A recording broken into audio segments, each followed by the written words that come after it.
네, 권영찬의 애프터 서비스입니다. 이 임영 씨의 팬들 여러분들, 그러니까 제가 항상 이 정말 찐 팬들이 많은 분들은 좀 걱정이 되기는 해요. 근데 또 저 자신도 31년 동안 연예인 생활을 지금도 하고 있고 사실은 수많은 가수들 많이 봅니다. 그래서 제가 이제 오늘 그 임영웅님의 사랑의 콜센터에서 나온 비상이라는 노래에 대해서 이제 분석을 했더니 이제 많은 분들이 대부분 다 올렸는데 이제 노신혜님께서 일단은 오해하지 마시고 너무 좋은 의견 감사합니다. 근데 거기서도 조금 오해가 있는 것 같아서 바로 잡아드리겠습니다. 이제 일단은 라디오 사연처럼 영웅님에 대하여 애착을 가지시고 잘 설명해 주셔서 감사합니다. 저 사실은 임영웅님 팬이에요. 왜냐면은 제일 부러운 거는 야 나는 이 사실은 머리를 짧게 자른 이유가 이 대학원 석사 박사 하면서 약을 먹는데도 빠지더라고요. 근데 이 정도면 딱 좋습니다. 근데 애착을 가지는 게 아니라 굉장히 제가 좋아하는 후배이자 저도 왕팬입니다. 살짝 다른 생각을 가지고 있습니다. 이 곡은 영웅님의 자작곡도 아니며 본인이 선곡한 것도 아니고 단지 시청자의 요청에 의하여 영웅님이 정성껏 불러주신 것이지요. 님께서 가사 하나하나에 영웅님을 적용하시는 것은 조금 무리하신 게 아닌가, 좀 무리가 아니신가 느껴집니다. 거의 모든 유튜버들이 영웅님이 꿈을 이루기 위하여 피할 수 없는 가난을 극복하여 준비한 것을 모든 것을 가난으로부터 출발하는 해석은 가수에 대한 얘기가 아니라고 생각합니다. 집은 지하가 아니라 지상이며 가수 데뷔는 2016년이니 올해가 5년차. 여기서 오해 풀어드리겠습니다. 자, 첫 번째 오해는 뭐냐면요. 저도 연예인인지라 과장된 화법을 쓰는데 저는 별로 안 쓰려고 합니다. 은유법을 많이 씁니다. 무슨 얘기냐? 어떠한 얘기를 했을 때 함축된 거를 많이 쓰거든요. 그러면 이제 저희가 이제 방송을 하다 보면은 지하가 아니라 지상에 살고 있는 임영웅 씨 하면 뭔가 느낌이 없어요. 제가 단칸방 지하라는 거는 무슨 의미냐면은 물론 이제 직설적으로 들으실 때는 내가 알고 있는 임영웅 씨는 거기 안 사는데 그럴 수도 있어요. 근데 요럴 때는 제가 만약에 이제 편집을 하는 유튜버라면은 밑에다 땡땡하고 은유법입니다. 오해하지 마십시오 했을 텐데 저는 사실은 이제 무삭제 무편집으로 하는 스타일이기 때문에 요게 뭐냐면은 단칸방 지하에 산다는 건 어떤 의미일 것 같아요? 그렇죠. 맞습니다. 아주 어렵게 무명 생활을 지냈다. 이렇게 생각하시면 될 것 같아요. 그러니까 보통 죽을 만큼 힘들었다라고 해서 정말 죽을 만큼 힘들었다는 얘기는 아니잖아요. 무슨 얘기냐? 은유법으로 정말 죽을 것 같은 느낌으로 버텨왔다라는 것처럼 제가 여기에서 단칸방 지하에 살았다는 얘기는 정말 힘들게 무명 시절을 거쳐왔다는 겁니다. 그리고 또 한 가지는 뭐냐면은 제가 임영웅 씨 사는 집을 보고 깜짝 놀랐어요. 제 와이프도 보고 깜짝 놀란 게 물론 저는 이제 비교적 무명의 시절이 없었습니다. 뭐 개그맨 MC를 잘 본다고 계속 뭐 할 때부터 제가 27살에 뭐 집을 사고 뭐 다행인데 물론 전 중간에 아주 힘든 일이 3번 있어요. 죽다 산 경험이. 근데 보통 트로트 가수들이나 개그맨들은요 행사가 되게 많아요. 물론 이제 무명의 트로트 가수들은 페이가 쌉니다. 제가 일일이 얼마라고 할 수도 없는데 어떨 때 보면 막 30만 원도 받고 가요. 어떤 가수는 몇 천만 원 챙겨주면서.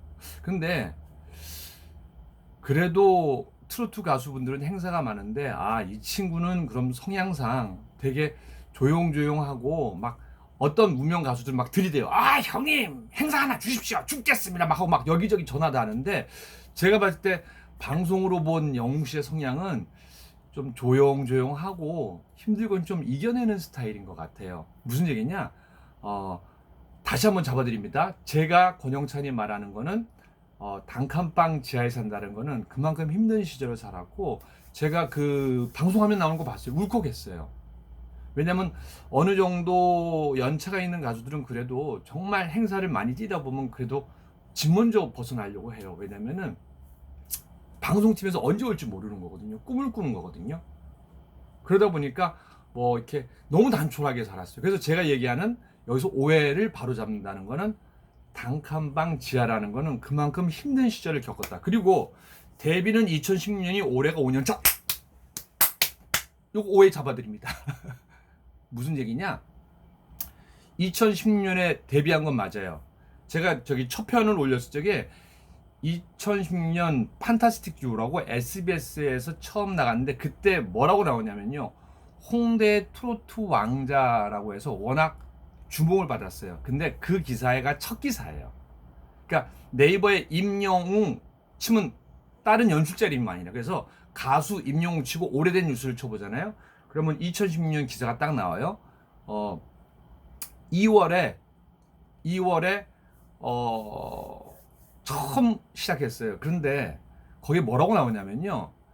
가수가 되는 거는 꿈도 못 꿨다. 그때 1집 앨범이 나왔거든요. 무슨 얘기냐? 홍대나 다른 데서 버스킹 하면서 아르바이트 하면서 노래를 불렀다고 했어요. 그 얘기는 뭐예요? 2016년은 정식 데뷔를 한 거예요. 어느 날 이 친구가 다른 일을 하다가 나 가수 할래! 그리고 노래를 짜장 그런 사람은 한 명도 없습니다. 이찬원 보셨죠? 김희재 보셨죠? 어렸을 때부터 근데 이거 앨범을 낸 걸 데뷔 연차로 보느냐? 그거는 좀 저는 그렇지 않습니다. 왜냐하면 31년 동안 연예인 생활을 하면서 수도 없이 무명 생활을 정말 많이 한 가수들 많이 봅니다. 그럼 무슨 얘기냐? 저는 좀 더 연예인 생활을 했고 좀 더 심층적으로 분석한다면은 2016년 첫 앨범을 냈다라는 게 음악을 시작했다는 게 아닙니다. 데뷔를 했다는 게 아니라 무슨 얘기냐? 이미 카페나 버스킹으로 노래를 많이 하고 있었거든요. 그러면 최소 2, 3년은 하지 않았을까요? 어떤 친구들은 한 4, 5년 하다가 되는 경우가 있습니다. 그러면은 2016년을 치면은 16, 17, 18, 19, 20입니다. 그런데 여기에 버스킹 한 것과 카페에서 노래 부른 거 하면은 3년이 될 수도 있고 4년이 될 수 있는데 저는 너무 또 오래 잡으면은 데뷔 연차 너무 오래잖아요. 그래서 요거를 딱 2년으로 해서 데뷔가 7년 차로 보는 겁니다. 이제 좀 이해가 되셨죠? 그래서 제가 그런 걸 잡아드리고 이제 또 한 가지는 뭐냐면은 제가 이제 사랑의 콜센터 제작진하고는 전화를 통화 안 했어요. 뭐 왜냐면은 제가 지금 뭐 방송도 방송이지만은 뭐 아이들도 보고 대학 교수도 하고 또 기업에서 강연도 하고 우리 소속 강사가 40명이에요. 근데 제가 코로나19로 좀 희망을 줄 수 있는 방법이 뭘까라고 해서 저게 그래서 이제 이렇게 이제 유튜브를 하기 시작했어요. 그전에는 유튜브 할 시간 생각도 안 했어요. 그리고 제가 정말 이걸로 뭐 돈 벌고 뜨려면요. 편집 갖다 붙여요. 편집을 안 갖다 붙이는 거는 그냥 소소한 얘기를 일상에서 나누는 거거든요. 뭐냐? 이 비상이라는 노래는요. 거기 나오지만서도 임영웅 씨가 대학 때부터 많이 불렀던 노래예요. 그러면은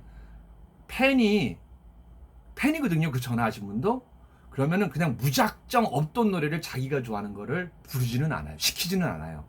임영웅 씨가 어디선가 했던 노래를 들었기 때문에 그 노래를 다시 들을 확률이 훨씬 큽니다. 그리고 사랑의 콜센터 같은 경우는 정말 그 방송에서 보는 것처럼 전화를 직접 해갖고 바로 그 자리에서 부를 수 있는데 사실은 그건 가수에 대한 예의가 아닙니다. 그래서 다른 방송팀들은 뭐 아침마당이나 뭐 대부분의 다른 곡들은 그리고 SBS 도종가요 천곡 같은 경우에도 미리 너 이거 불러라 정해지는 건 아니에요. 대신 천곡에서 이만큼 해서 한 세네 곡 나옵니다. 그러니까 그럼 그걸 다 외워야 되는 거예요. 그럼 무슨 얘기냐? 사전 조율이 있을 수도 있고요. 없을 수도 있는데 왜냐면 생전 처음 그 노래를 모르는 가수들한테는요. 당혹해요. 이게 왜냐면 음역대가 다르고 목도 다르거든요.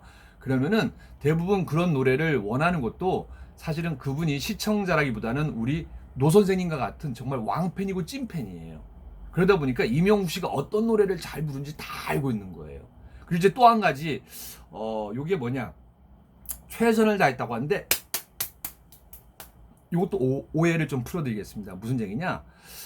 제가 이제 그 배우들이랑 친해요. 박성웅 씨는 제 외대 후배고 정재영은 우리 고등학교 방송반 직속 후배예요. 근데 정재영이가 검사 역할 할 때가 있었어요. 강철중인가.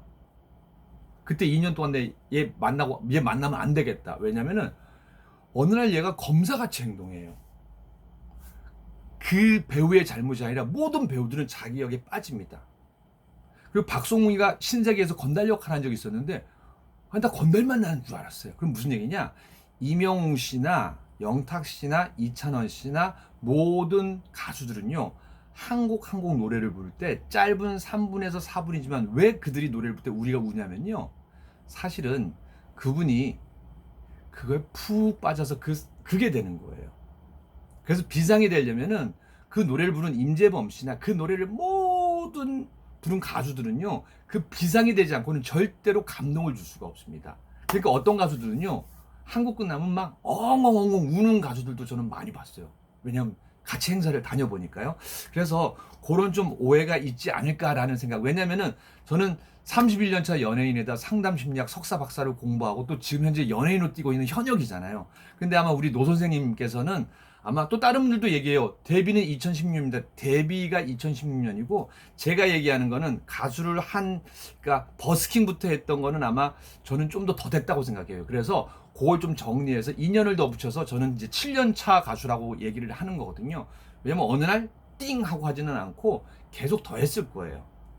아마 어렸을 때부터 노래를 계속 했었을 거예요. 근데 그거는 사실은 성인이 돼서는 알 수 없거든요. 근데 아르바이트를 하면서 버스킹을 할 정도다. 이건 가수로 보셔야 됩니다. 뭐예요? 무명 가수. 그래서 제가 앞으로는, 왜냐면 편집을 못하니까 편집을 나중에 띵띵띵 넣을 수도 있는 거거든요. 근데 그게 없으니까 우리 노 선생님 같이 이렇게 글을 올려주시면 제가 일주일에 한 번씩은 우리 임영웅 씨 팬 여러분들을 위해서 애프터 서비스를 해주겠습니다.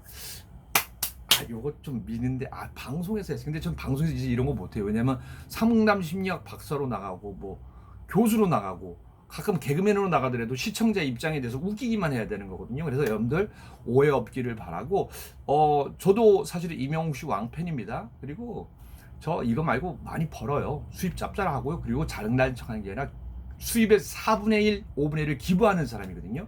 그러니까 그냥 임영웅 씨 팬들과 그냥 사소한 얘기, 소소한 얘기를 좀 심리학적으로 분석하고 싶으니까 다른 유튜브랑 생각하지 마시고요. 그랬으면은 뭐 별의별 거 다 찾아서 해요. 저도 31년 동안 했때 연예인 누구 다 알아요. 근데 저는 그들을 보호해줘야 되는 입장이거든요. 제가 연예인 자살 예방센터 소장인 거거든요. 그러니까 오해하지 마시고 대신 이런 걸 자주 올려주세요. 그리고 또 너무 감사한 게, 마음 상하셨다면은 용서하셔요. 다른 유튜브들을 선도하시는 차원에서. 그러니까 우리 선생님도 좋은 얘기를 하신 거예요. 그리고 또 심리학 박사다 보니까 기대치가 커서 그러셨대요. 그런데 이거는 사실은 오해하실 수 있어요. 왜냐?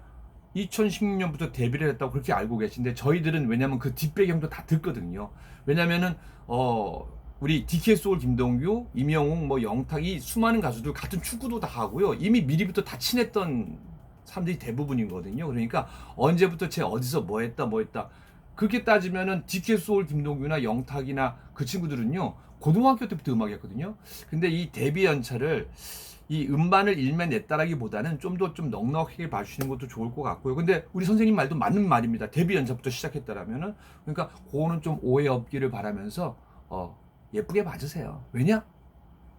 저도 임영웅 왕팬이고요. 미스터 트롯 7인방의 왕팬이에요. 그리고 저는 대한민국 트로트를 너무너무 사랑합니다. 그래서 나중에 제가 한번 행사 MC 갈 때 보세요. 이 가수들 MC가 멘트를 잘 쳐줘야 돼요. 뭐 동남아 순회 공연을 왔다 뭐 그런 멘트도 있을 수 있는데, MC가 멘트를 어떻게 쳐주냐에 따라서 이 가수의 격이 달라져요. 대충 이럴 수도 있어요. 요즘 미스터 트롯에서 뜨고 있는 임영웅 소개합니다. 바램. 어느 60대 노부의. 아니에요. 제가 만약에 MC를 보면은 방송에서도 제가 최근에 가장 뜨고 있는 가수 중에 한 명인데, 내가 오늘 이 사람을 현장에서 볼 줄은 몰랐습니다. 그리고 저는 이 사람을 이렇게 부릅니다. 음유시인이라고 칭하고 싶습니다. 왜? 저는 상담심리학 박사이기 때문에, 공부를 했기 때문에 시인의 얘기를 들으면 압니다. 그리고 이 사람은 나 이상으로 뛰어나는 노래하는 치유사 상담사입니다. 누굽니까? 여러분들이 좋아하는 임영웅, 이렇게 소개하는 거거든요. 그러니까 저는 혹시나 여러분들이 모르는 거를 더 많이는 알고 있습니다. 그런데 좋은 거를 설명하다 보니까, 그리고 이제 지하 단칸방은 좀 오해 없이기를 바라는 게, 왜냐면 제가 얘기를 할 때 몇 층에 어디에 사는 햇볕이 쨍쨍드는 조그만 방에 삽니다. 감흥이 별로 없잖아요. 제가 쓴 거는 은유법으로서 지하 단칸방 같이 살았다라는 거는 아주 힘듭니다. 합니다. 알았어, 이제 끝났어. 네네네. 그래서 이렇게 정리하시면 될 것 같습니다.